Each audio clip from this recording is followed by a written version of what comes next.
Welcome to a new realm of insights into the Korean Peninsula. At Korea Risk Group, we delve deep into the complexities of North and South Korea, offering bespoke analyses that empower decision makers. Whether you're in government, business, or academia, our tailored solutions provide clarity in an opaque region. Let our team guide your strategy with data-driven insights and on-the-ground intelligence. Step into a world of informed decision-making and visit KoreaRiskGroup.com today.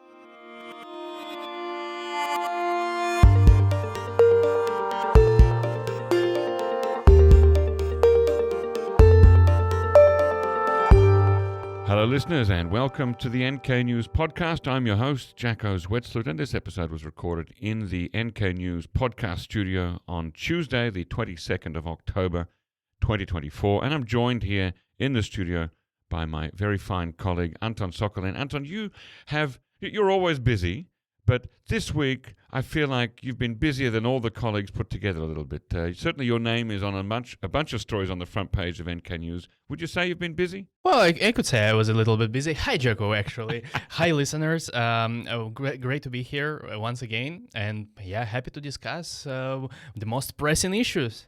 Yes, so the most urgent story that it seems the whole world is talking about, and it's something that made me text my cousins in Europe, only half in jest. I said, Korea is the axis of everything in the world. It all comes back to Korea, whether north or south, whether good or evil, it all somehow comes back to Korea. And this week, Korea is now suddenly thrust into the center of the Ukraine war story. What's going on, Anton? Is there actual deployment of North Korean soldiers? All right, first, so like you mentioned, of course, North Korea has gained basically international importance right now. Before, we used to talk about North Korea as a regional phenomenon, maybe threatening the US, maybe there is something going on with Japan, of course, South Korea, but it pretty much until like last year, it was never a big global phenomenon. And definitely right now, its importance spilled across its borders. It's reaching far beyond. And now we are seeing that North Korea is even important in Europe. Yep. People in Europe started to pay attention to it, like you just said, like your relatives did. Yeah. And of course, what drew the attention is these claims by the South Korean spy agency, well, let's say intelligence agency. The National Intelligence Service, NIS, formerly known as the KCIA. A good point. And basically what they did, they claimed they did, that they tracked the deployment of North Korean troops, not just any kind of troops, but actual special forces units to Russia, to the Russian Far East, for subsequent use, probably near Ukraine or the Ukrainian border, or we don't know, maybe in an actual Donbass. And right now, according to the NIS, these troops are undergoing training in the Russian Far East. Like I said, they mentioned 4 cities where they are stationed. It's Vladivostok, probably many of our listeners are familiar with this city. Another smaller city, not so far from it, but also not so close. But anyway, nearby is Ussurisk. The other one would be Khabarovsk, which is another big city, one of the major cities in the Russian Far East. Where Kim Jong-il may have been born, probably was born. Kim Jong-il was certainly born there. For sure, Soviet records show that at least. There you go. Andrei Lenkov would definitely confirm that. And the last city would be Blagoveshchensk. It's a city right on the river that separates Russia from China. So what's cool about this region is that it's full of military bases. Wow. There is like a military base every couple 100 kilometers or something. So the NIS has collected some evidence. What kinds of evidence has the NIS collected that we know of? I mean, obviously, that as an intelligence agency, you never show everything. You've got to protect your sources and methods. But what do we know? For sure, they're trying to keep their cards close to their chest because their evidence is basically it's just claims supported by some photographic evidence, which for example, like depict certain troops in a certain military base being trained. But I'm not sure how exactly you can ascertain whether those soldiers that you are seeing on satellite imagery, those tiny humans that you're seeing, Yeah. they are actual North Korean soldiers. But anyway, that's the claim. They provided 2 photographs, one from the city of Khabarovsk and the other one from Ussurisk.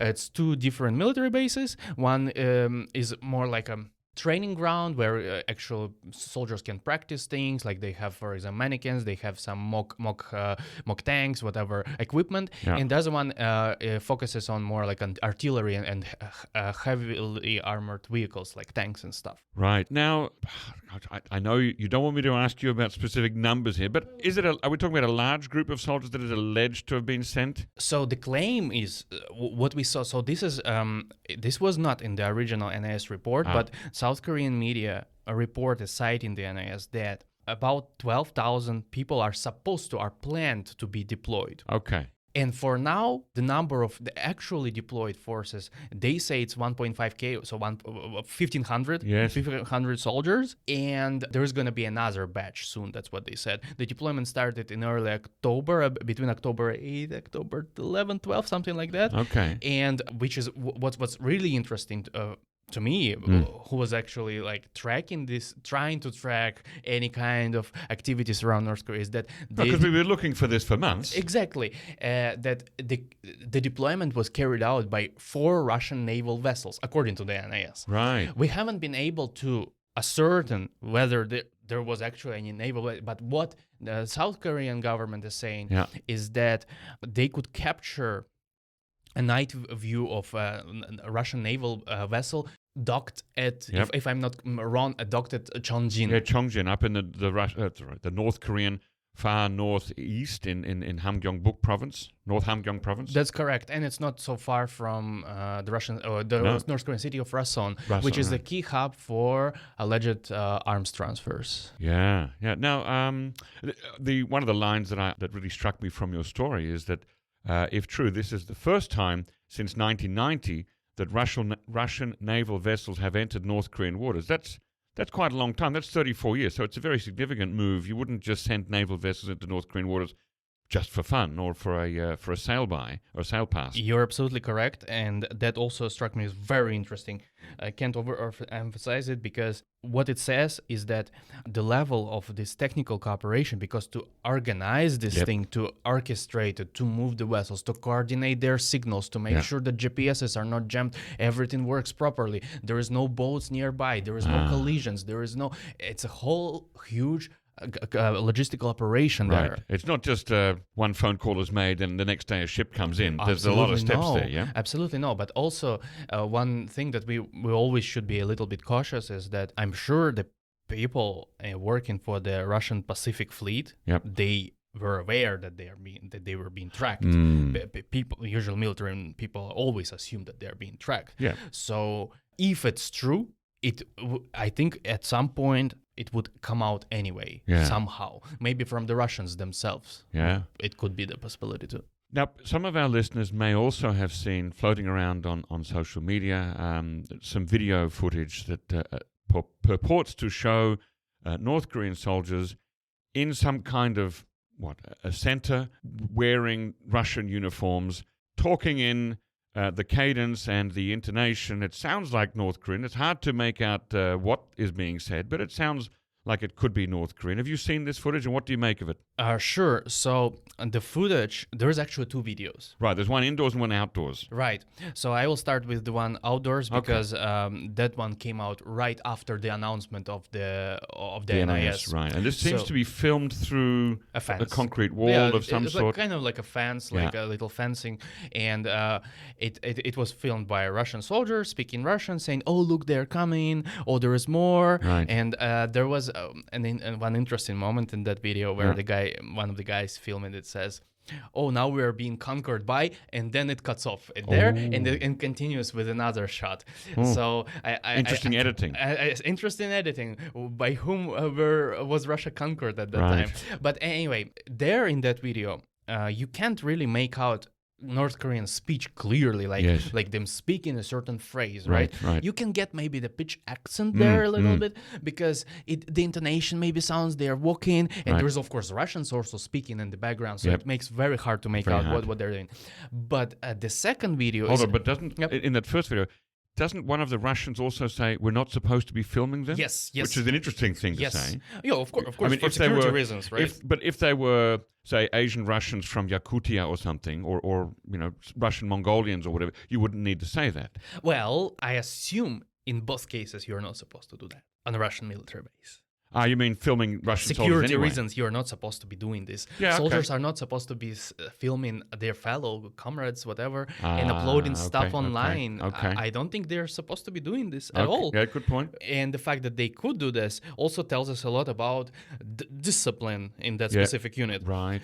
Now getting back to the second video. Which is indoors. And it shows more like a recruitment center. Or is it a processing center? Or a processing center, yes, at a military base. The experts that we talked to, they could help us identify that most likely the facility in the first video and the second video is the same place. It's most likely near Ussurisk in the Russian Far East, but it's not that particular military base that was captured on satellite imagery by the NIS. Most likely it's something else. Okay. And what we are seeing there is a bit more of a complex situation. It's a huge line of soldiers standing and getting their basic supplies. You usually need to get your boots, gear, some sacks with your sleeping bags, etc., gloves, and they're getting that. And while doing this, they are also, you could capture some conversations, and our colleagues, our NK News team, could actually understand what they were saying. Ooh. And one of the sentences, quick sentences, a very tiny sentence that the soldier says is tamabura, and it means pack it up, kind of like tumabura. You need to do it. You need to pack up your stuff. Mm-hmm. And the other one is chak talaputara. It means stand closer together, because you need to make room for everyone. Right. And this video, we also, we can't, NK News was not able to independently verify the source of this video. Right. We are not able to say with 100% certainty that this is actually North Korean soldiers, this is actually that particular training center. But what we can see is that there is indeed North Korean speech. Yep. The soldiers look pretty much, they match the Asian phenotype, and they appear to be most likely North Korean soldiers. The video was originally posted by the Ukrainian government organization that functions, I suppose, as a Ukrainian government arm that counters disinformation against Ukraine. To provide probably certain, to keep facts straight. What platform was it posted on? It was posted across all kinds of platforms. Of course, X. It was also shared with other major media outlets, and including ours. Okay, wow. And one other thing I wanted to point out is that the organization also posted a picture of, it's a copy of a sheet that soldiers need to fill out with their clothes sizes. And it's written both in Russian and, of course, the North Korean variety of the Korean language. So that also makes you sort of think. This is interesting. Now, also in one of the stories that you've written in the last few days, there was a photograph of a man, well, two men, a man who looks to be Russian, Caucasian Russian, and a man who looks to be possibly Korean, and that man may have been identified. Yes. Kudos to Colin Zwetsloot, who actually wrote a separate story. Pretty much, it was last year. He wrote about it. This man, so let's start from the beginning. NAS also released a photo of, like you said, two men, Russian and what appears to be North Korean officer. But both wearing Russian uniforms, aren't they? Well, they're wearing Russian, you can say camouflage uniforms with clear hats featuring the Russian coat of arms and stuff. The red, not the red, just the star. So this particular North Korean man was tracked by Colin Zwetsloot last year because he was featured in one of articles by the Rodon Shinmun last year as accompanying North Korean leader Kim Jong-un on one of his factory tours. And by just strange coincidence, this man was one of only few people whose faces were not blurred at that time. Oh, yeah, because often they are. They often are. Yeah. And at some point, Colin could read also his name tag on his uniform, and we could identify his name as a Ri Sung-jin. And obviously, by doing cross-matching, checking, double-checking, triple-checking, running multiple searches, Colin also came to a conclusion that this man is exactly the guy that he covered before. And he was also on that tour of Kim Jong-un's tours, there were several, and he was also accompanying Kim Jong-sik. It's the key figure in North Korea who runs basically this missile and basic missile development program. And NAS also claims that this particular guy, it's another guy, don't mix them up, Ri Sung-jin and Kim Jong-sik. Kim Jong-sik is the one who also traveled multiple times to Russia to particularly probably work on this particular deployment of North Korean missiles, most likely KN-23. Wow. And that's what NAS said. This is remarkable. And so we have somebody who is tied to the North Korean missile system who's been photographed in Russia. Well, in Ukraine. Oh. Most likely it was in Ukraine or near there, somewhere in that area, maybe border area. Now, what's remarkable about that photograph is they're clearly posing for the camera. This is not a candid shot where somebody got him from behind or the side or something. I mean, they're looking into the camera. That's for sure. And if you run this, if you search this picture on Google or whatever, there will be no results pretty much showing, there will be results showing this Korean guy as being this North Korean person that Colin reported about, but you will not find this exact photograph anywhere online. So remarkable. It must be a clear work of intelligence because, well, how else would you explain this? Now, in the minute remaining to us, let's quickly talk about some of the wider implications. First of all, these men that have been sent, the 1,500 or so, part of a large group of 12,000, are they infantry? I mean, do we have any sense of whether they're to be literally boots on the ground or in tanks or shooting missiles or what? According to the NAS, it appears to be special forces. Okay. But special forces also, they could play a variety of roles, right? So usually these kind of forces are used in covert operations to sabotage, to produce quick advancements on the front line, etc. But we are also assuming that there could be North Korean officers as well. You remember the reports about North Korean officers being killed in Donbass, and these two categories of people could be different because obviously command and control positions, boots on the ground. We are not certain exactly what they're going to be doing, but this indication about the military bases where they were sent point to the direction that it could be artillery and missile related. We are not sure about their roles, but it could be from like being engineers, providing maintenance to those shells, missiles, whatever. Right. And potential, as we can also guess, potentially as being deployed to the front line to operate as independent, as active units, combat units. One more thing before we jump to the next question, I will just clarify that we are not sure whether these forces are going to be used on the Russian territory or they're going to actually cross the border into Donbass and into occupied Ukrainian territory, like you say, and participate in fighting right there because there's two different settings, right?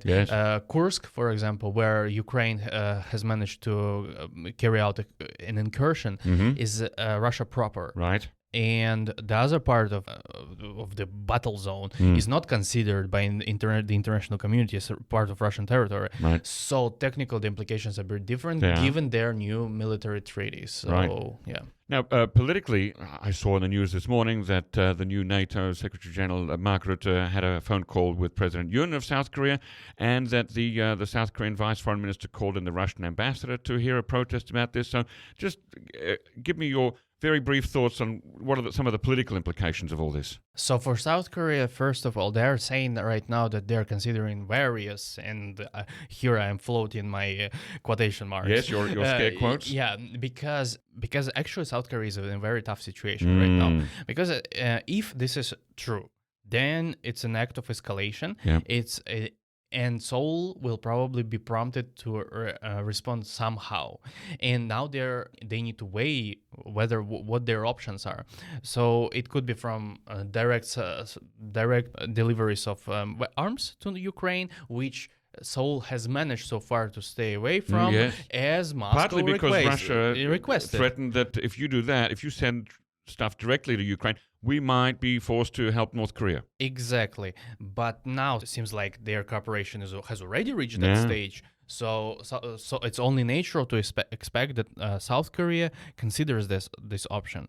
And the other option, of course, that we can also always talk in terms of minimal response and maximum, right? And maximal option would be that they dispatch their troops. We don't know how and whether it's happening, but there is no concrete decision yet. But if it happens, that also would cause it would raise a lot of questions how they're going to do it. Is it going to be an official military contingent deployed there? Yes. Is it going to be just mercenaries, or they will just leave this ban on participating in the war because South Koreans are not allowed to actually join foreign militaries as mercenaries, etc. So there is many possibilities right now, and my hope is just is that it doesn't escalate any further, and somehow Russia, South Korea will work out the situation. How? Well, it still remains to be seen. Yeah, yeah. I think this phone call between Mark Rutte and Yoon was interesting. It really highlights what we've been hearing a lot about in the news in the last few months, that NATO and European security and Indo-Pacific security, these things are tied together. We can't see them as separate things anymore. Definitely, this incident definitely pushed South Korea closer to the arms of NATO.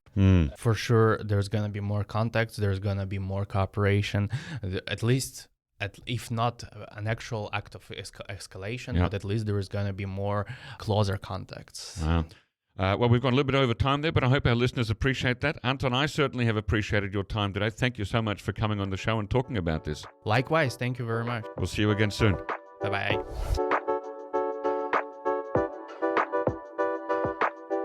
Explore the unofficial world of DPRK-inspired apparel at NK News Shop. Dive into a captivating collection of North Korea-themed T-shirts, hoodies, and more at the NK News Shop. From the popular Daedonggang beer T-shirts to the adventurous Air Koryo designs, each piece offers a unique glimpse into aspects of the DPRK you'll be familiar with. Featuring retro travel-inspired prints of Pyongyang's landmarks and brands, our apparel is 100% handcrafted in the USA. Support independent journalism with every purchase. Explore our range today at shop.nknews.org. That's shop.nknews.org.